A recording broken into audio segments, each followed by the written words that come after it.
Bismillahirrahmanirrahim. Surah Al-Jum'ah ya. Ayat berapa? 9 ya. A'udzu billahi minasy syaithanir rajim. Bismillahirrahmanirrahim. Ya ayyuhalladzina amanu idza nudiya lis-salati min yaumil jumu'ati fas'au ila dzikrillahi wa dzarul bai' dzalikum khairul lakum in kuntum ta'lamun fa idza qudiyatis salatu fantashiru fil ardi wabtaghu min fadlillahi wadhkurullaha katsiran la'allakum tuflihun wa idza ra'aw tijaratan aw lahwan faddu ilaiha wa tarakuka qa'ima qul ma 'indallahi khairum minal lahwi wa minat tijarah wallahu khairur raziqin. Saudara sekalian, sebelumnya dibahas tentang pembanding, di mana pembanding ini supaya memicu kita untuk berpikir apakah kita ini masih beriman dengan standar keimanan Allah atau berislam seperti keislaman dengan standar Islam yang Allah turunkan. Sebab percaya itu tidak bebas nilai. Orang percaya itu harus ada real, nyata yang dipercayai untuk dijalani atau dipercayai untuk tidak dijalani.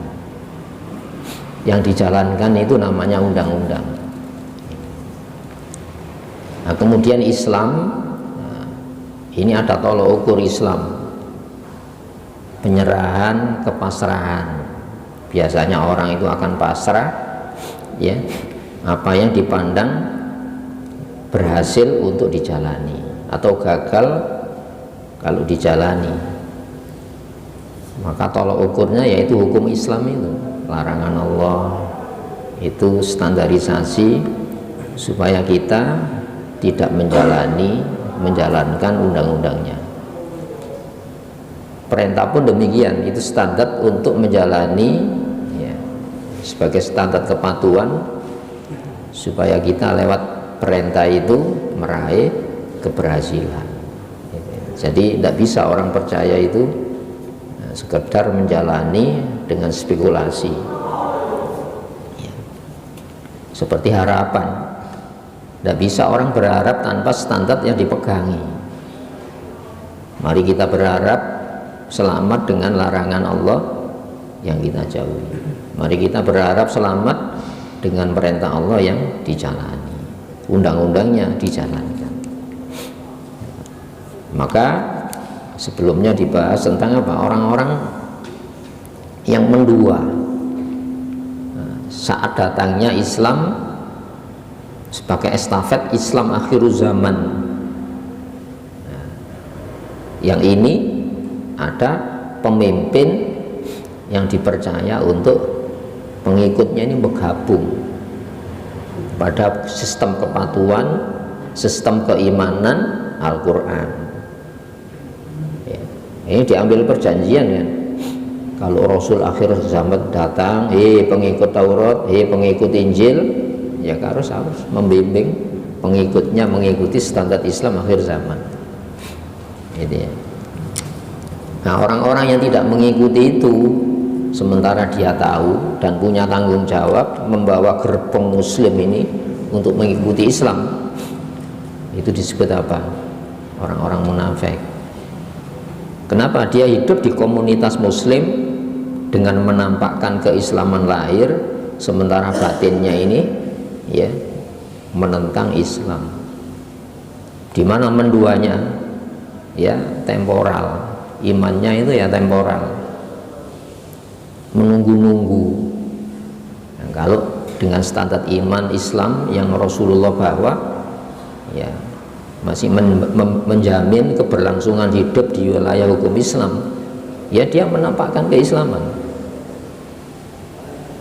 Kalau dengan standar ganda tadi tidak menguntungkan, ya dia mencari-cari waktu untuk apa? Bersekongkol dengan musuh-musuh Islam di luar. Untuk apa?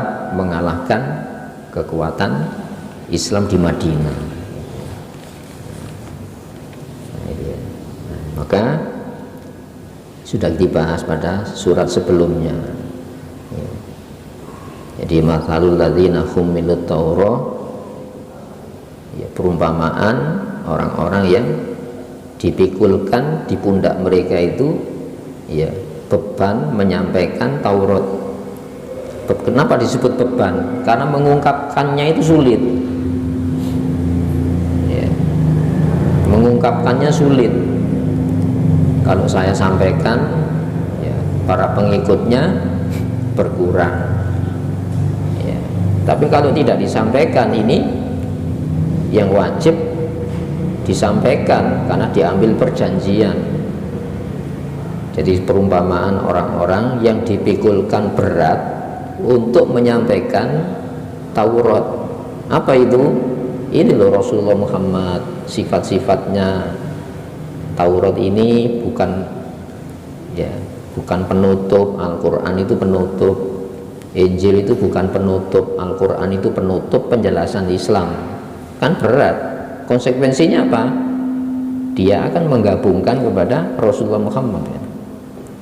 Karena dipaksa mengikuti hukum Islam di wilayah Islam Madinah, ya. Namun apa? Summalam yahmiluha. Berikutnya dia tidak mampu memikulnya. Berarti apa? Tidak menyampaikan. Tidak menyampaikan itu dapat ganti apa enggak? Dapat ganti. Itu ya. Jadi tidak menyampaikan ajaran Taurat. Di situ ada sifat Rasulullah Muhammad. Islam yang dibawa Rasulullah Muhammad itu pelanjut risalah Taurat, risalah Injil, ya. Kamathalil khimar yahmilu asfaro, seperti, ya, khimar itu alat angkut barang, ya. Namun yang diangkut sesuatu yang berharga, namun dia tidak mengerti yang diangkut ini barang berharga. Apa itu? Ya, seperti memikul, mengangkut kitab-kitab.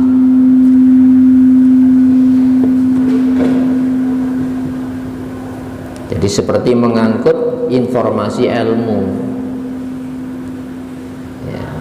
Bi'sa mathalul qaumil ladzina kadzdzabu biayatillah, ya, teramat buruk pembanding kaum yang mendustakan ayat-ayat Allah. Sebab dia harus menyembunyikan kebenaran. Nah, menyembunyikan itu dapat dunia. Apa dunia ini? Kehormatan sementara dunia. Wallahu la yahdil qaumadz dzalimin. Sedangkan Allah itu tidak memberikan bimbingan kaum yang zalim. Kenapa kok kaum zalim? Karena mereka ini itu, ya, petunjuk-petunjuknya membawa korban. Itu, ya, membawa korban. Apa korban? Dirinya sesat dan menyesatkan. Nah, ini korbannya. Makanya kaum zalimin itu membentuk komunitas karena ajaran. Itu, ya. Ini kok kebongongnya ini.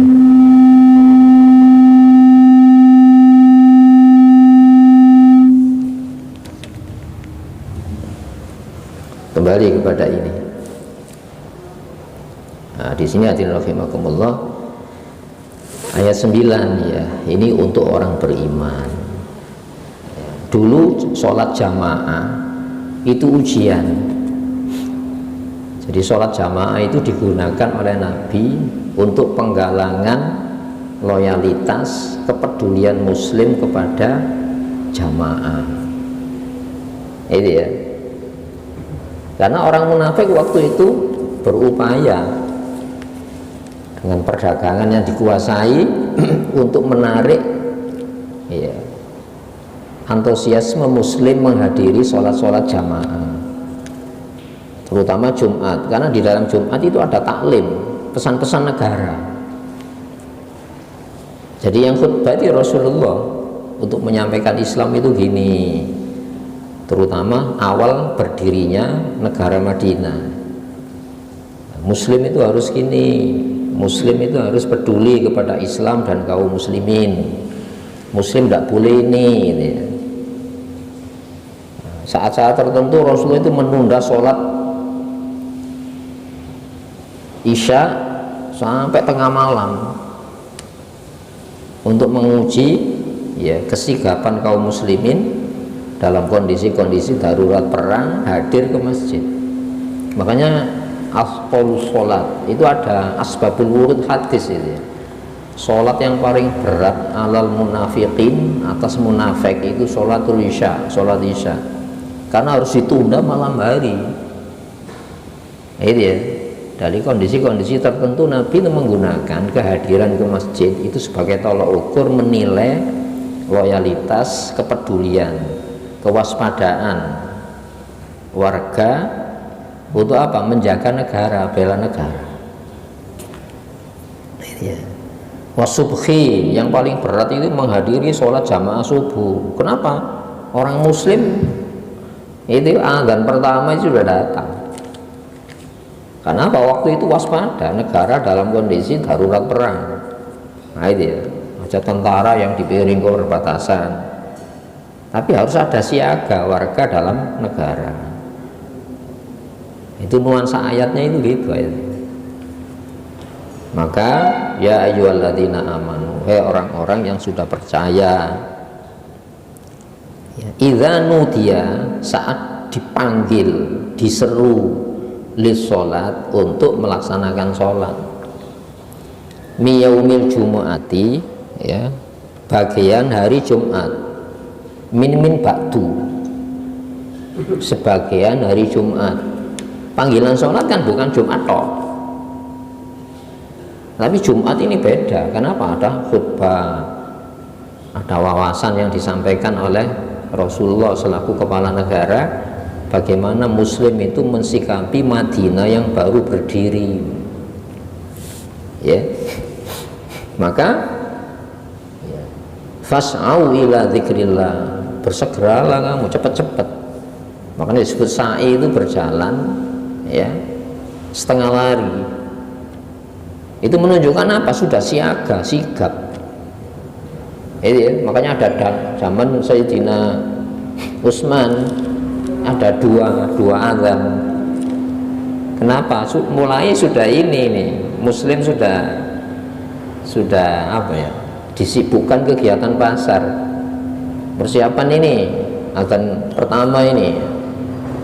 Ya, itu awal mulanya gitu. Pada zaman Sayyidina Abu Bakar, pada zaman Rasulullah Sayyidina Abu Bakar, Sayyidina Umar tidak berani macam-macam. Kenapa pada zaman Sayyidina Abu Bakar, Sayyidina Umar ini kok sikap kaum muslimin? Karena ini masa-masa futuh, masa-masa penaklukan, perluasan daerah Islam. Itu ya. Sehingga azan satu sudah datang. Pada zaman Sayyidina Utsman itu sudah kondisi aman, kegiatan pasar lancar, rame kan itu ya. Gitu ya. Dan ini potensi pada zaman Nabi, kaum orang-orang munafikin ini justru kegiatan bisnisnya diramaikan saat Jumat. Karena Jumat malah rame ini kan nyedot ini. Ini ya, makanya kaum munafikin pada zaman Rasulullah masih hidup bangun 2 masjid untuk memecah konsentrasi itu. Itu ya. Nah, apakah ayat itu tidak berlaku sampai hari ini? Berlaku. Kita lihat masjid itu lembaganya, meskipun ada bangunannya yang memecah konsentrasi umat Islam untuk tidak mewaspadai apa yang mesti dijaga, bisa dibangunkan aktivitas yang aktivitas ini menterlenakan dari apa? Kepedulian kepada Islam dan kaum muslimin ini. Jadi dibangunkan lembaga-lembaga yang ini memang potensial sekali menyita perhatian muslim kepada perjuangan Islam. Dipecah itu maksudnya gitu. Maka perintahnya bila diseru menghadiri sholat di hari Jumat, bergegaslah ila zikrillah, menuju zikrullah. Jadi pelaksanaan sholat, kemudian ada khutbah, itu dibahasakan zikrullah, zikrullah. Maka isinya adalah zikr gitu ya. Isinya harus memang membangkitkan kesadaran. Makanya khutbahnya itu jangan panjang-panjang, pendek, berisi. Itu ya. Karena itu harus menyampaikan pesan-pesan singkat. Kenapa? Habis isu di tengah-tengah kesibukan. Ya, harinya memang hari besar, hari agung Jumat itu. Tapi aktivitasnya tetap. Itu ya. Nah, di sini jadi pelaksanaan hadir di masjid, itu sholat, ada khutbah, itu dibahasakan zikrullah, mengingat Allah. Maka isinya itu harus apa? Membuka kesadaran. Kalau perlu ada ancaman di situ, hati-hati, waspada masalah-masalah kepedulian muslim kepada komunitasnya, masyarakatnya, peduli kepada pemerintahannya, peduli kepada nasib Islam dan kaum muslimin. Itu pesan-pesan dalam khutbah. Kenapa? Dihadiri setiap masjid oleh kaum muslimin. Makanya dalam tradisi Islam, khotib itu kepala negara. Awalnya dulu itu ya, khotib itu kepala negara. Sayyidina Abu Bakar ketika jadi khalifah di masjid pusat, ya khalifah itu yang khutbah.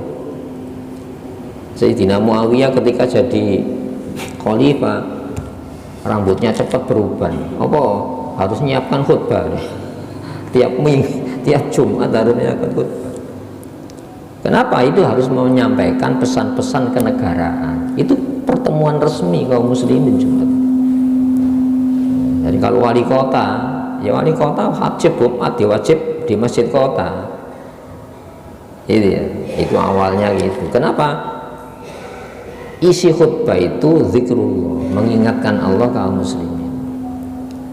Kemudian wadharul baik, tinggalkan jual beli.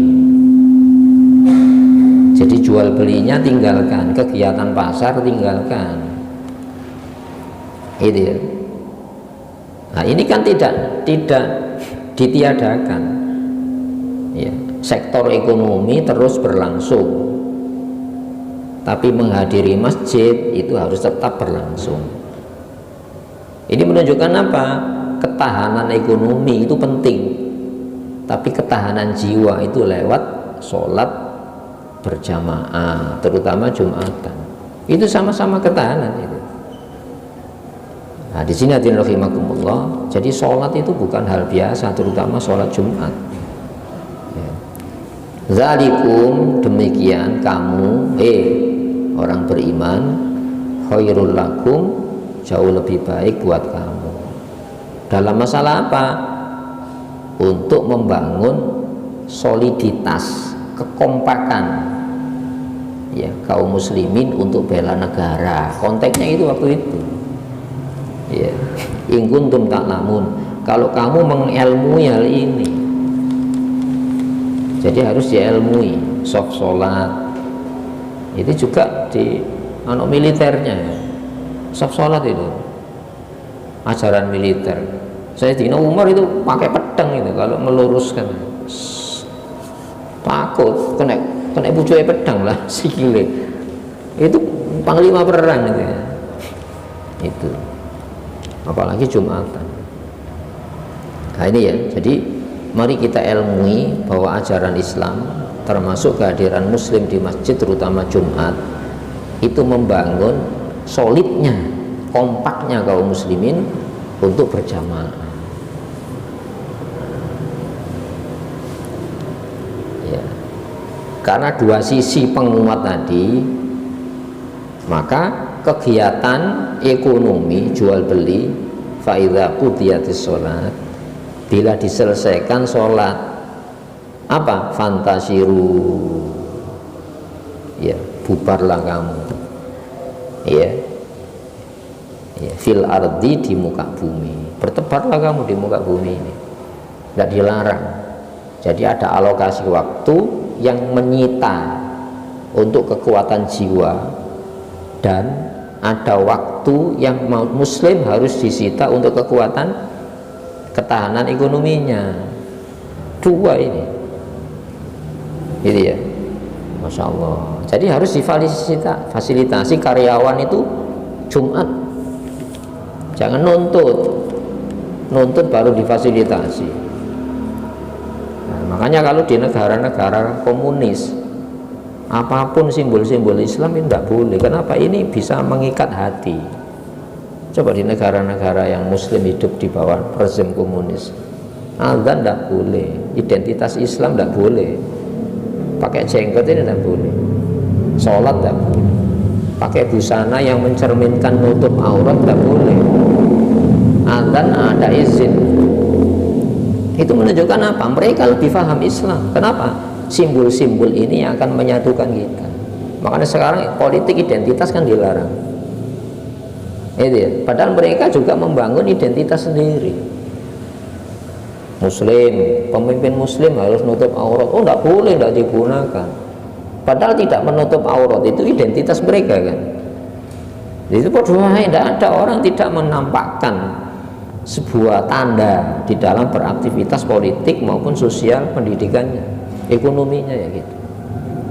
Jadi ironi, kita tidak boleh membangun politik identitas, tapi mereka juga membangun identitas. Tapi ketika tidak laku, ngambil identitasnya muslim. Itu ya. Nah, di sini hadirin rahimakumullah. Jadi pelaksanaan Jumat, terutama hadir ke masjid, itu identitas muslim. Daerah yang harus ada masjid itu berarti daerah muslim. Itu mau tidak mau kan gitu ya. Orang umum akan menangkap, Surabaya kok akeh masjid. Itu sudah disimbolkan apa? Banyak orang sholat kan. Kalau masuk kota sudah tampak masjid, beda. Itu ya, kenapa masjid kok tidak boleh tampak? Karena itu membangun sebuah image. Jadi tempat-tempat ibadah Islam itu bisa disimbolkan. Kalau di situ banyak tempat ibadah Islam, berarti muslimnya akan banyak. Nah itu ya. Di sini hadirin rahimakumullah, pentingnya semacam ini, karena ini pengikat kesadaran, pengikat hati untuk berjamaah.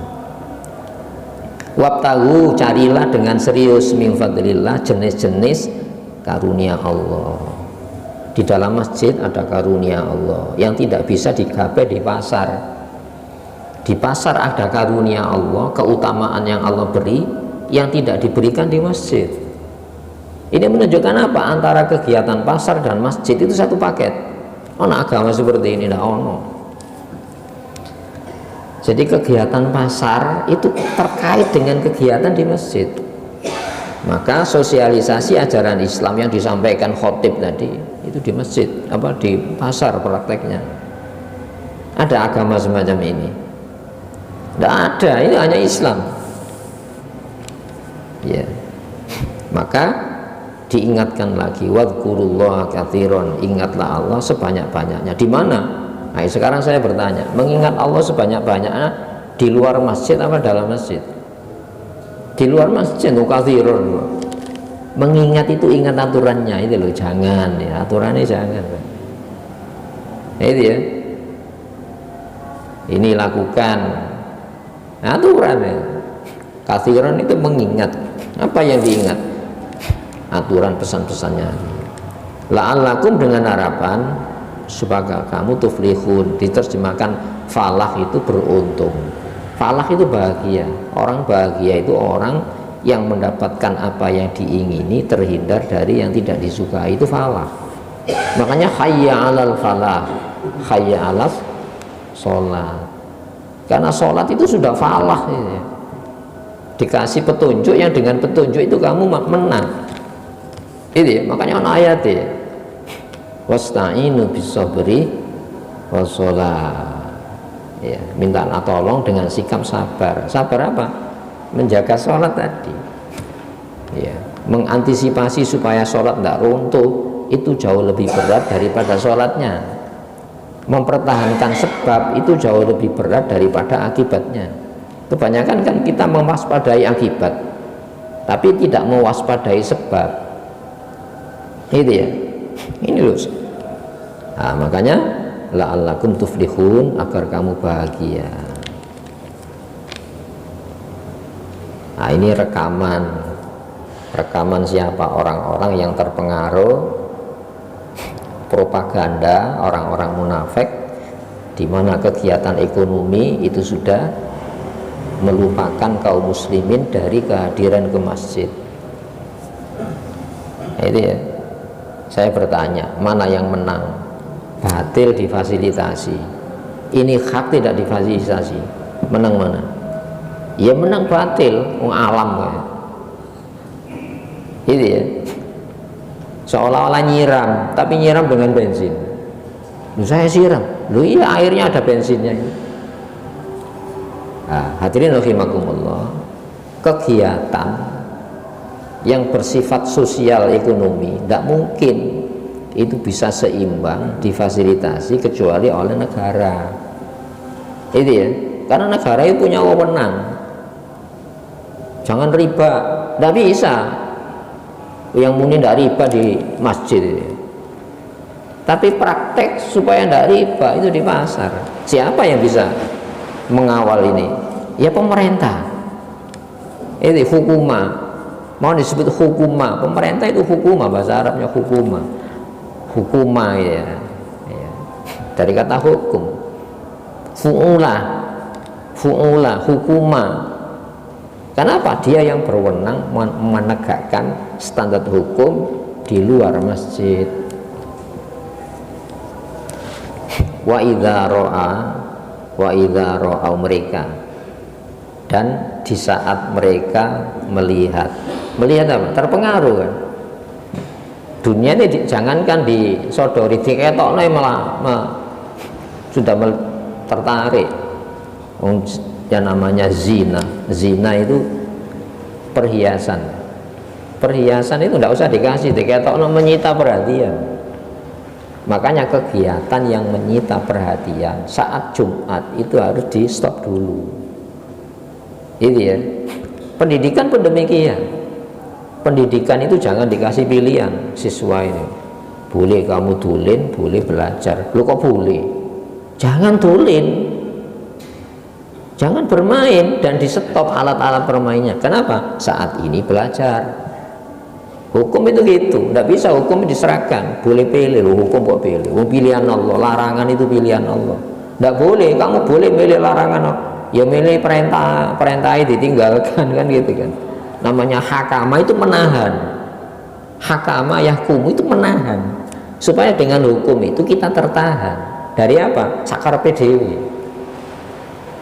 Nah, hukuma itu orang yang berhak, lembaga yang berhak punya wewenang menegakkan, menahan tadi.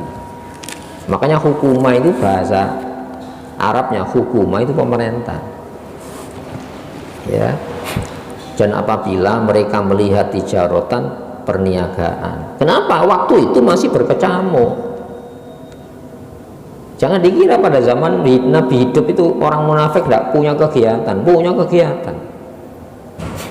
Ya, ketika sholat Jumat pasare rame, baru didatangi petugas, ada apa rame itu? Karena waktu itu belum menguasai kegiatan pasar. Itu ya, belum. Sama waktu itu ketika Rasulullah menguasai Madinah, kegiatan ekonomi itu masih bebas dikuasai Yahudi. Sehingga mereka leluasa, ini Jumatan sana buka pasare rame. Itu ya, ketika Jumatan pedagangan ditekokno, bukan masalah tidak sengaja itu. Iya, datangkan konser. Itu ya, masa tidak sengaja ya? Loh, kalau kita berbicara masalah undang-undang dasar, ya, apa ketuhanan yang Maha Esa itu kan sebetulnya apapun kegiatan harus mencerminkan ya Tuhan yang Maha Esa. Ini LGBT DKI leluasa konser, Coldplay kemarin itu ada apa ini? Kan melawan moral ini ya. Sementara slogannya apa? Revolusi mental. Mental mana yang direvolusi? Itu ya. Jangan-jangan mental agama yang direvolusi. Selama ini gak ono mendatangkan konser-konser semacam itu. Nah, jadi tidak ada kegiatan yang tidak punya tujuan-tujuan itu. Ini Al-Quran berbicara. Ini Al-Quran ini. Wa idza ra'au tijaratan, saat mereka melihat perniagaan. Kenapa didatangkan saat kegiatan keagamaan? Aulahwan atau permainan. Ya mungkin kalau sekarang ini tijaratan itu sah, tapi kalau tijaratan sudah mengganggu kegiatan wajib kaum muslimin, itu nilainya permainan. Bisa dipahami ya? Apapun yang menyibukkan kita, ya, di saat itu memang sibuk kita itu harus tersita menghadiri acara-acara Islam, maka itu sifatnya permainan ya. Itu ya. Jadi berkegiatan ekonomi itu wajib. Kalau kegiatan ekonomi ini alokasi waktunya tidak bersamaan dengan pelaksanaan sholat Jumat, sholat jamaah. Nah, itu ya. Jadi tijaratan itu identik dengan lahuan. Kenapa? Kalau tijaratan ini menyita perhatian kita dari menghadiri acara-acara resmi kenegaraan. Dalam masalahnya apa? Loh, acara masjid itu kenegaraan itu, bukan pribadi. Apa? Infaddu, mereka bergegas menuju ilayya, kepadanya. Wa tarakuka, dan mereka meninggalkan kamu. Ka itu siapa? Rasulullah Muhammad. Ini Rasulullah masih hidup. Kaum muslimin itu perlu dikasih pemahaman yang menguatkan kepedulian mereka kepada negara. Lewat apa? Sholat Jumat ya, qaiman, berdiri khutbah. Ini kan awal-awal Islam ini ya. Surat Jumat itu surat Madinah ini. Coba dilihat surat Madinah ini. Waktu itu ada riwayat 12 orang, tidak sampai 20 orang. Lainnya kemana? Meluwayu kabeh. Ini menunjukkan kaum muslimin itu awal-awal Islam itu butuh pembinaan semacam ini. Gitu ya. Kul, tegaskan Muhammad, ma indallah, apa yang Allah sediakan, maksudnya apa yang di sisi Allah, khairun, jauh lebih baik. Apa yang di sisi Allah? Janji-janji Allah ya. Rezekimu akan berkah. Kalau aktivitas ekonomi itu tidak menyita sholat, tidak menyita kehadiran kita ke masjid Allah, berkah. Umur kamu berkah, keluarga kamu berkah. Kalau urusan keluarga tidak menyita kehadiran ke masjid. Minal lahwi, dari permainan, wa minat tijarah, dan perniagaan. Kalau di sini wa itu wawu ataf, au itu sejenis, tijarotan au lahwan itu sejenis, tapi minal lahwi wa minat tijarah itu diatafkan, tipis sekali. Ini jenisnya bisa sama loh ya, tapi kalau dimasuki ajaran Islam tidak bodoh, kegiatan dunia itu jadi akhirat. Itu ya. Nah, tapi di sini minal lahwi wa minat tijarah, dampaknya itu sejenis. Artinya apa? Muslim tidak disita di masjid terus kan? Oh, di masjid itu menyampaikan ajaran Islam. Kamu jadi apa? Aktif di parlemen. Kamu jadi apa? Jadi menteri di parlemen. Kamu jadi apa? Menangani wewenang apa? Itu ajaran masjid. Itu maknanya gini. Coba ini kan ada ayat antara tijarah dengan pelaksanaan sholat digandeng, pasar dengan masjid digandeng. Anda cari ajaran agama semacam ini. Nah, makanya dalam ajaran Islam bukan dibagi mahuwat dunya mahuwal akhirat. Itu ya, apa dunia pun akhirat. Enggak. Coba dilihat di kitab 5 ya, Kiai Haji Mas Mansur ya. Mahuwat din, mahuwat sabilullah, mahuwat dunya, mahuwat din. Tidak ada di situ apa agama apa akhirat? Tidak, mawadin. Apa agama? Ajaran. Itu wewenang Rasulullah, wewenang Allah Rasul. Tapi mahuwat dunia, apa ya dunia itu? Ya, apapun yang kamu jauh lebih tahu, itu teknik.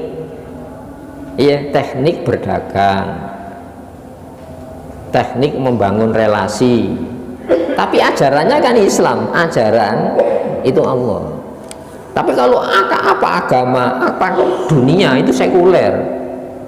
Akhirat urusannya Allah, dunia urusannya manusia. Mauwat dunia, mauwat din, bukan mauwat dunia, mauwal akhirat. Apa dunia, apa akhirat? Di sini kegiatan masjid digandeng kegiatan pasar. Karena di dalam masjid itu ada ajaran untuk mengingat Allah lebih banyak di pasar, maksudnya gitu. Wallahu khairur raziqin, ditutup oleh Allah. Padahal Allah itu khairur raziqin, sebaik-baik pemberi rezeki. Nah, rezeki kita itu di mana? Di dalam ketaatan. Tempatnya bisa di pasar. Itu kan tempat rezeki. Itu ya. Tapi pemberi rezeki itu siapa? Allah. Dalam larangan yang kamu jauhi itu rezeki. Ditunjukkan bahaya itu kan rezeki itu. Larangan jangan. Riba ya jangan. Itu bahaya meskipun menghasilkan. Siapa yang tidak tergiur? Siapa percaya? Orang bandani Islam ya 1.000 dari 700.000. Siapa yang percaya? Itu ya. Nah, sih percaya. Tapi nek riba kan percaya.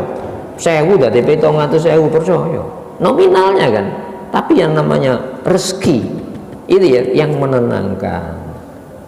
Kalau dikonsumsi jadi sandang, jadi papan, ya, jadi pakaian, itu pelakunya itu tenang, gak percaya apa.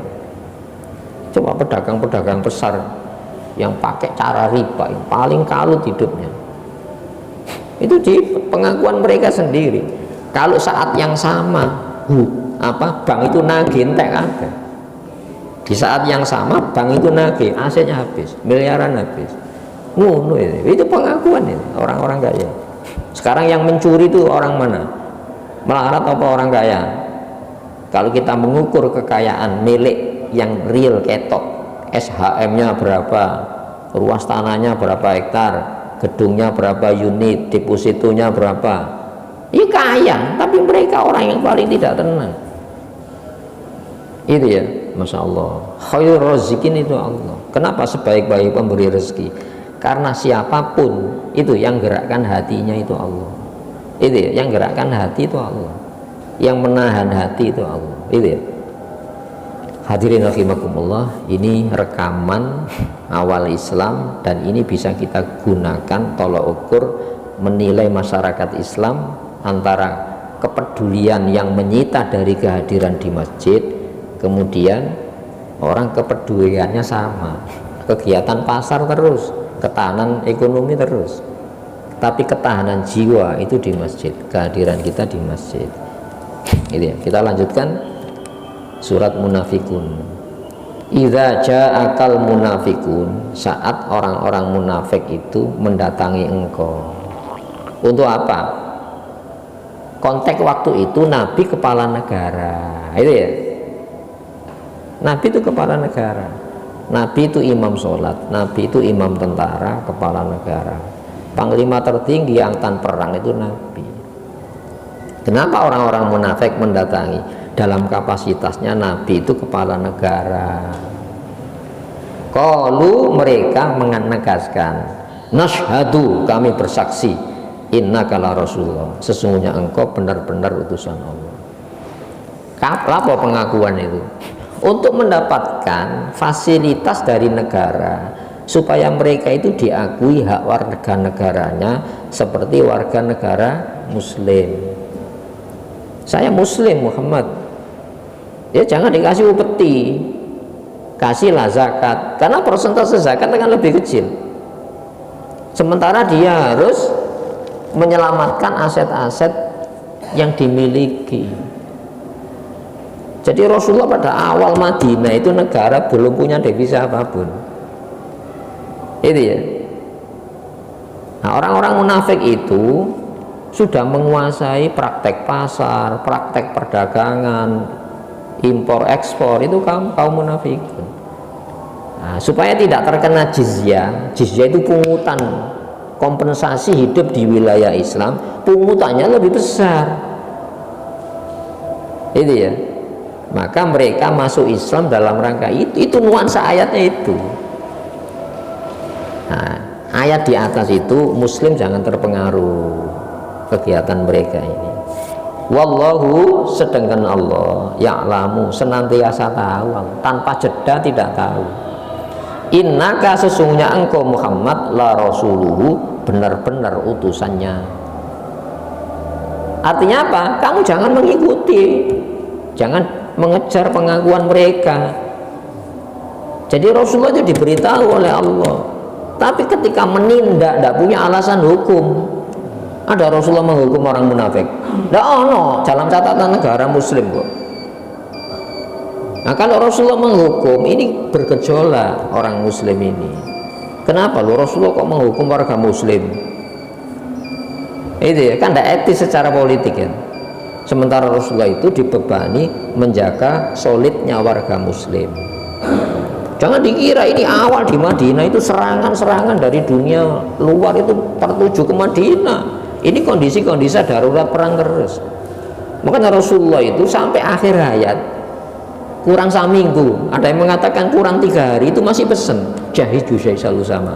Ono kepala negara gitu, persiapkan tentara Usama. 3 hari setelah itu Rasulullah wafat. Itu berarti apa? Negara darurat perang. Iya, coba lihat, ada Rasulullah menghukum orang munafik. Cuma suara-suara keras saja, ini loh kamu dalam Quran itu. Nanti akan kita temukan mereka menyangka semua teriakan ditujukan kepada mereka. Jadi Al-Quran itu seolah-olah teriakan dibungkem gini kan, ada diperhatikan orang menutup. Itu karena mereka harus mensikapi menutup rahasia yang bagi Nabi rahasia mereka itu bukan rahasia, tapi kaum muslimin tidak tahu gelagat rencana jahat mereka. Nah, itu ya. Nah, itu sudah. Wallahu, dan Allah yashhadu, senantiasa memberikan persaksian ya, innal munafiqina, sesungguhnya orang-orang yang mendua ya, lakadzibun, benar-benar pendusta-pendusta. Yang ini harus dicurigai ya. Itu ya. Hadirin rahimakumullah, ini ayat ini berlaku sampai hari ini. Itu ya. Itu yang dibahasakan orang-orang yang ya nusuk dari belakang, gunting dalam lipatan. Itu semenjak ya zaman perjuangan itu sampai hari ini tetap ada. Itu ya. Nah, semoga ayat ini memberikan kepada kita satu wawasan bernegara, bahwa kita ini harus dekat dengan petunjuk Allah Al-Quran, supaya kita tidak tertipu gerakan mereka yang memalingkan kita dari Islam dan kaum muslimin. Allahumma shalli wa sallim wa barik ala Muhammad wa ala ali Muhammad, alhamdulillahirabbil alamin. Rabbana zalamna anfusana wa illam taghfir lana wa tarhamna lanakunanna minal khasirin. Rabbana atina fid dunya hasanah wa fil akhirati hasanah wa qina adzabannar.